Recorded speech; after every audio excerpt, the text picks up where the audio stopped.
Andonstar digital microscopes have proven to be quite nice. I have already looked at one in the past, and they have sent me another to look at for all of you.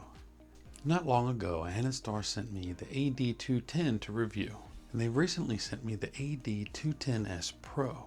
This is the direct upgrade for the AD210 that they sent before.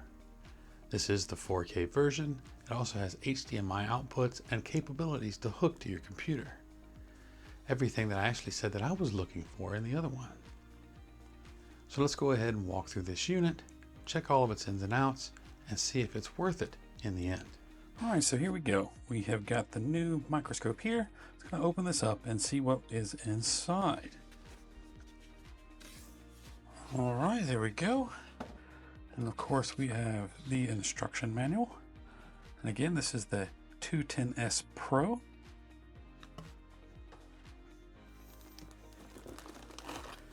All right, we got a rather nice HDMI cable.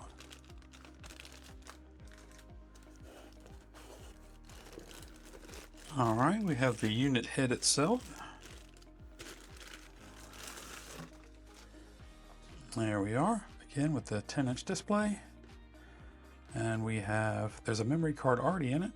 This one is USB-C, and then there's an HDMI port. All right. Of course, we have got the remote control, and we will check and see if the one from the AD210 is cross-compatible, because the remotes actually look the same. Of course, we have the wall block. These also came in the other unit, along with the backlighting. And this is to mount on it to look at, this is more scientific kind of stuff, like germs, stuff like that. So we're not concerned with this. And we have the card reader, so you can plug it in USB and transfer your stuff to your computer. We have all the tools and the little screws and springs and everything for it. And then you have the adjustment screws. All right, and here is the USB-C, and this one is at a right angle. That's good to see. All right, of course we have the wiring harness. This is a 3-wire harness. You have the power and the controls for the lights.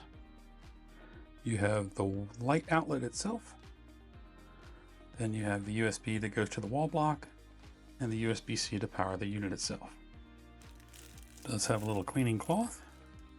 And then underneath it here, this is the mounting arm for the head. It has lots of adjustments to be able to turn the head in all kinds of directions. We will get to that. And the rod itself. And then of course we have the base plate. And there we are. So that's everything that comes in the box. All right, so here we go. We got everything laid out on the table so we could take a look at things a little bit more closely. These are just some extra parts. It even just says it right there on the little bag. So we're not concerned with that at the moment. Set it off to the side. These are some more parts we're not going to need. There are, on the mounting plate, there are 2 holes, as you can see here. And those are for mounting the little plates to hold the slides for these little guys right here. And again, these are more scientific kind of things. We're doing this for, here you go, you can see right there, pine stems, little stuff. It's just for looking at samples really close. We're not worried about those kind of things, so we're not concerned with this. To put all this together, it seems to be pretty easy. It is a completely different setup from the other one. The other one had little teeth that ran up the side of this, and as you would crank the wheel, it would grab the teeth and raise the head up and down. Where this one works on a pressure system. So you got this little ring that rides up and down, and on here is a little cushion. It's like a little brake. And it is made so it only screws so far in, so you can't over tighten it, which is smart. So that's as far as it'll go in. And so you get it to your desired spot, and that will crank and tighten, and it doesn't move anymore. But because it's specifically drilled to a certain point, or cut to a certain point, that you can only screw it in so far. So that's good. So you've got the main rod here. It's going to screw in right here into the base. There we go. All right, so here, as you can see, you've got all kinds of extra knobs and dials. This is the main mounting for the unit itself. The head mounts inside of here and has those same pressure thumb screws to hold it in place. And you have your adjustment here. This is for tightening and loosening on the rod. So as you can see, you tighten it down and it stays in place. Just like that.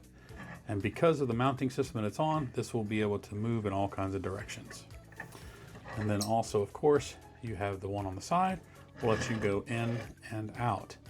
So you've got a whole lot more control of the position of the head, so you can get any angles that you really need. Now this cylinder here is not round, it does have a flat side. So let's take it off and take a closer look. All right, and you can see here, it does have a flat side, so this does not rotate, it just moves in and out. So that's pretty clever. Keep things nice, flat, and on the same level playing field. So there we go. Let's go ahead and put this back on. Make sure that these are out.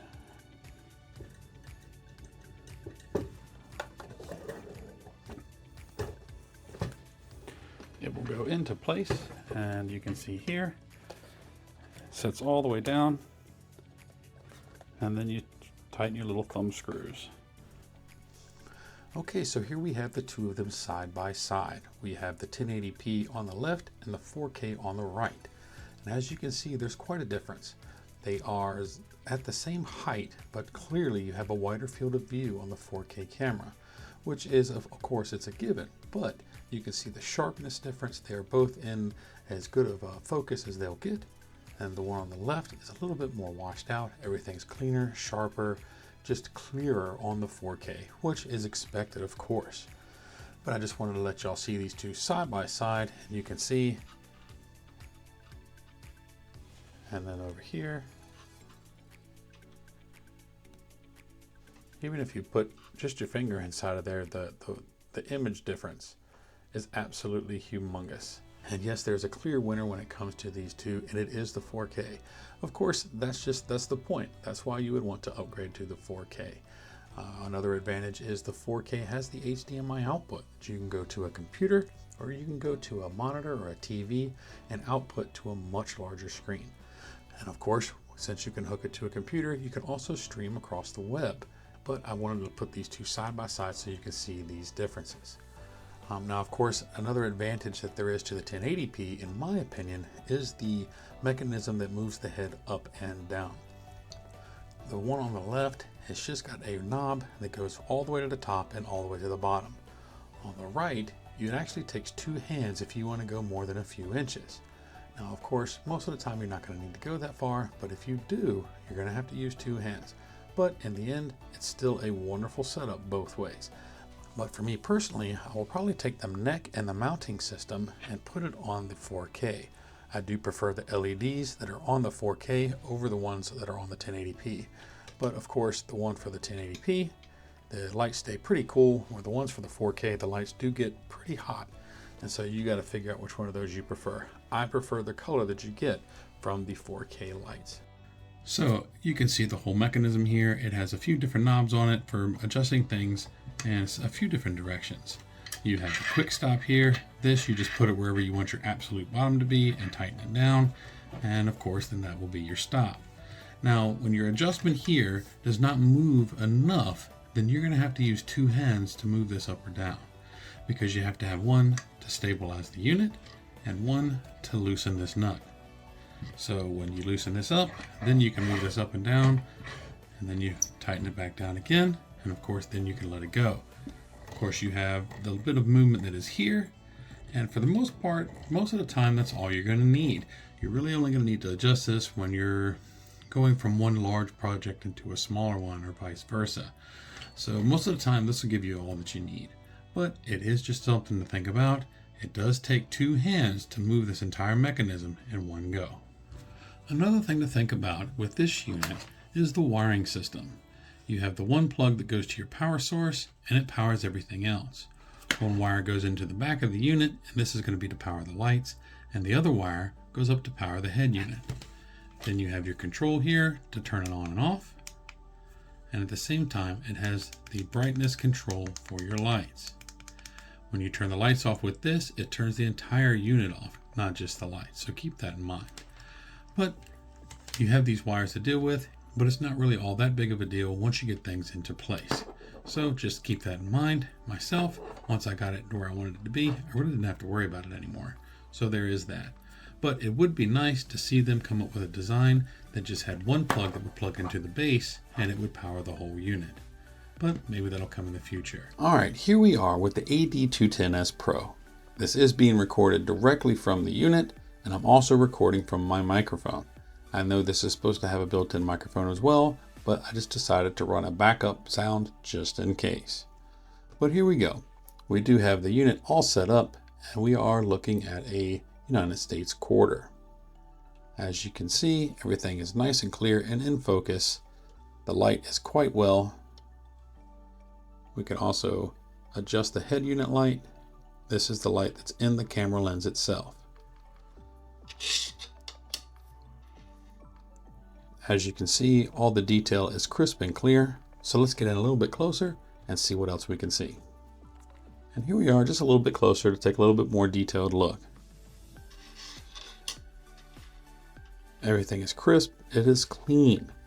Absolutely beautiful picture. All right, so here we are looking at my 2006 American Silver Eagle. This one is quite wonderfully toned. I do have it in a capsule, but I took the lid off so that we can look at it without the obstruction of the plastic. We'll get a nice close look at the toning and, we'll see how pretty this thing actually is. So let's get in a little bit closer. Here we are, a tad bit closer. So you can see a little bit more of the detail. Again, the colors are vibrant. Everything looks absolutely stunning. Beautiful image quality.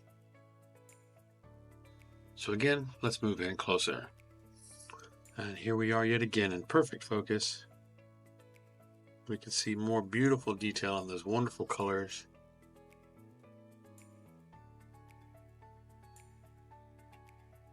It is quite a beautiful coin. I always love pulling this coin out and enjoying the wonderful toning. All right, let's go a little closer. Here we are yet again. Even more detail as we move closer and closer to the coin. You can see the beautiful rainbow effects in this toning. Purples and blues, oranges, greens. There's so much beauty that can happen just from the toning of a coin.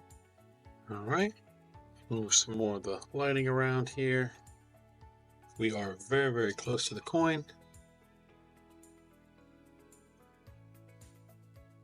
Absolutely wonderful.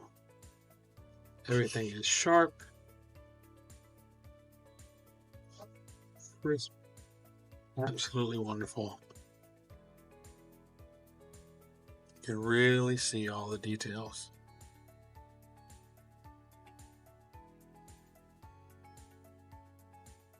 There we go. Wow, I've never seen it this sharp of an image at this range. As you can see, it is a lot more touchy when you get at this kind of a range, but it looks absolutely stunning.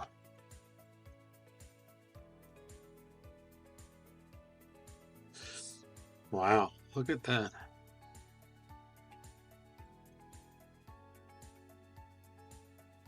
You can see Lady Liberty's face. All the wonderful detail again of all the toning. Let's back up a little bit. All right.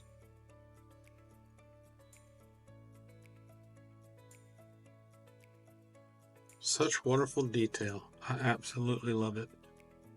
Okay, so here we are. We have it hooked to the monitor. It is running through an HDMI cable. And we have a beautiful picture up on screen. All right, you can see all the detail, nice and beautiful. Everything is up there, clear as a bell. A beautiful image. And of course, being able to put it onto the monitor like this, you can really see the details. And of course, doing this here is a 32-inch screen, and you can see so much more detail because the image is blown up so much larger. And of course, you can go in so much closer than what you see here. So let's go ahead and zoom in a little more and see what we can do. There we are, look at that. Now, of course, I've also got a couple of error coins here we can take a quick look at. And what we have here is the 2021 die break error on a link and sent. And as you can see, there is quite the break across the face of that coin. Let's go a little bit closer. Very, very crisp image. And of course, up here, you can see compared to my hand, it is so much bigger. You can really get in here and see all the details that are going to be within inside of all these errors. You can see you've got the 20, and then you got the top of the other two, and the piece is missing. And of course, you got the big die crack that goes all the way across this coin. And it is absolutely wonderful being able to look at it like this. And yet we can still go even closer. There you go. And now you can really get in and see what happened with the die break. You can even see the details of the crack itself. And of course, like I said, up on this ginormous screen, it makes all the difference in the world. But of course, the camera, as you can see, I'm gonna tap the desk. So it does have a bit of a wobble in there, so just be aware of that. But yeah, it absolutely is a beautiful image with wonderful detail. There we go.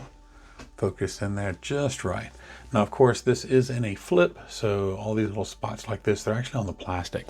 So let's put another coin under there. We're gonna leave it at this magnification and change to a coin that has a die chip error right on the roof of a building. There we go. And let's focus this in. Really clean, beautiful image. You can clearly see the break right here in the top of this little building. And there's actually a little bit of a cut right in here as well. All this is supposed to be smooth. And of course, like I said, you have just very large image, much easier to see on a screen like this. And again, get to see all the detail. The break is nice and clean, and when it's supposed to be nice and smooth, and of course you can see all that. And it's astonishing how well these microscopes really work. And when you upgrade to this 4K, it is just a giant leap forward. I absolutely love it in comparison to the 1080. So yep, this is a wonderful upgrade. I am absolutely astounded at how well this works. All right, now we're going to take a quick look at this menu system.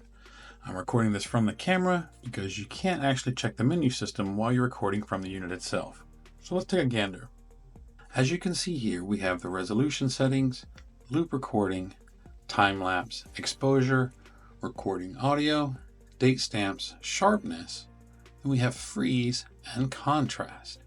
And of course from there we've also got grid lines, date and time, language, frequency, formatting the SD card, default settings, and you can check your firmware.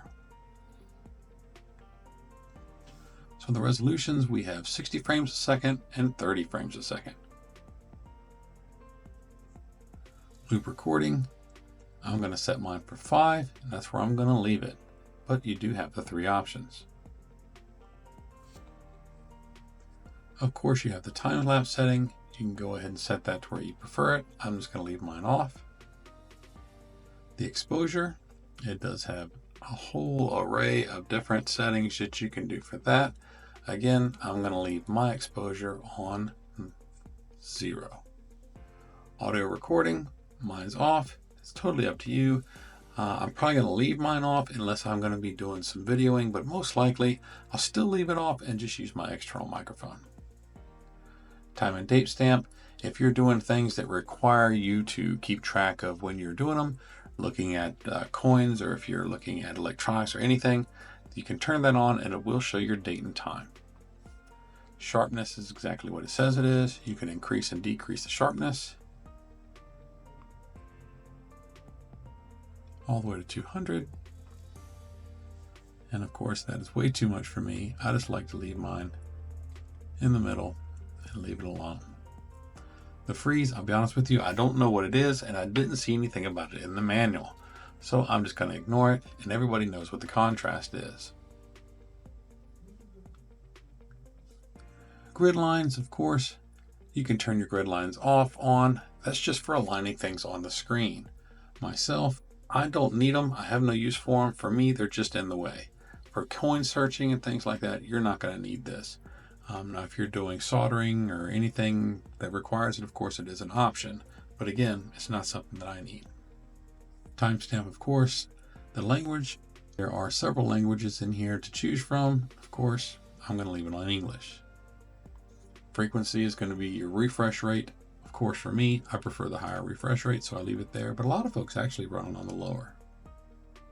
This is for formatting your SD card.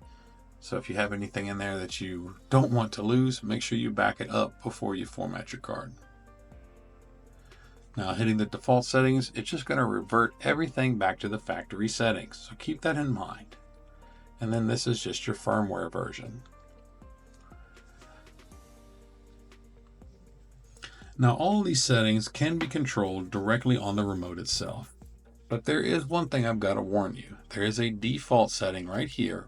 And if you do press that button, it's going to set everything back to factory defaults without even asking if you're sure that's what you want to do. So make sure you don't hit that if you've changed any settings. Of course, you can go in here. You can also control your zoom. It does have an 8x digital zoom. You can do your brightness and your contrast and your exposure. Everything can be controlled right here from the remote. Nothing to it. So it's a handy little unit. I do have to say that this is the exact same remote from the AD210. They do share the same remote. So keep that in mind if you already have one. All right, another option that you have with this is hooking it actually straight to your computer. We've got the unit right here, and as you can see, it does have power, but there's nothing on the screen. And that's because it will get its power directly from the computer itself.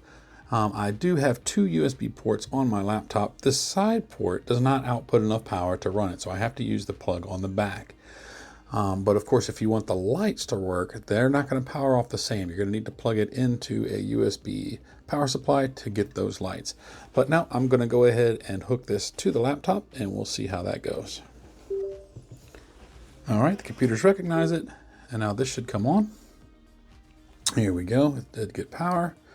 And now it's just using it as a power source, and it's saying, is it using this for storage or PC camera? Of course, we are going to select PC camera and hit OK. The screen will go out, and now it's outputting the video signal through the USB cable to the computer. So all you have to do is open up a camera app, and here we have it. So let me put this on a tripod and we'll take a look. All right, here we are hooked directly to the computer. This computer does have a 1440p screen, and it is going to be feeding the image in real time. So as you can see here, it is all done in perfect real time. It works absolutely phenomenal. And of course, we get that beautiful image. We can still go in absolutely like we would if we were just going straight to the screen of the unit itself. Everything looks fantastic. And since this does hook straight to the computer, that means we can also use this on a live stream. So we are going to close this out. All right, now we're going to open up NVIDIA Broadcast. It's just one of the many programs that you can use. And here we go. We have the coin on screen. So now I'm going to open up StreamYard. You can stream this directly from your camera app as well. I just like using NVIDIA Broadcast.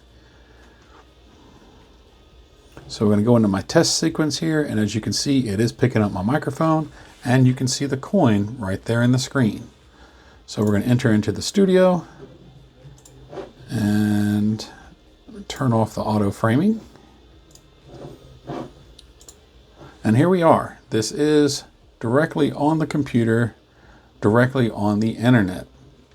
So this is ready to live stream, and it is looking fantastic.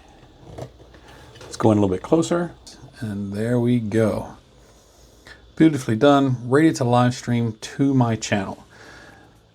The big die crack on here, and you can show everybody all that wonderful detail.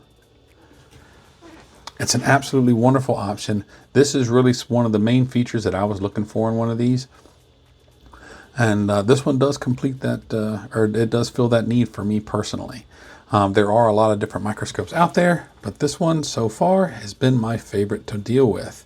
And of course, it does have all the big features that most folks would be looking for. It is 4K. It does have the USB to the computer. It has HDMI to this to your external monitors. It's fast. It's smooth. It absolutely looks wonderful. And here's one of my favorite parts is I'm going to be able to stream with it. So we'll close that out. And I do have it right here on the screen. And yeah, I'm absolutely loving the way that this thing works. Again, the detail is all there. Wonderful image. I absolutely love it.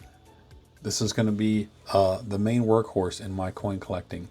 And I'm really happy to have been able to take a look at it.